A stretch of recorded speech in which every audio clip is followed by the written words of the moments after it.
चला मुलांनो, गुणोत्तर व प्रमाण किंवा रेशो याच्यावरच असं जर उदाहरण आलं तर त्याच्यासाठी एक खूप भन्नाट ट्रिक मी तुम्हाला सांगणार आहे.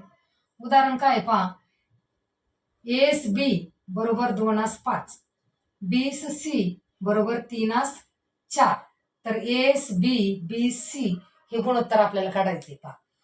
आता हेच आपण 2:5 कसं लिहू शकतो, 2/5 पण लिहू शकतो. 3:4 कसं लिहू शकतो, 3/4 पण लिहू शकतो पहा. तरी या पद्धतीने आपल्याला लिहून घ्यायचे पहा, 2/5 आणि 3/4. आता इंग्रजी लेटर मधलं झेड अक्षर, शेवटचं झेड अक्षर घ्यायचंय पहा आणि त्या झेड प्रमाणे हे गणित सोडायचंय पहा. काय येणार आता, यांचा गुणाकार करायचा, 2×3=6, त्याच्यानंतर 3 आणि 5चा, 3×5=15, नंतर 5 आणि 4चा, 4×5=20.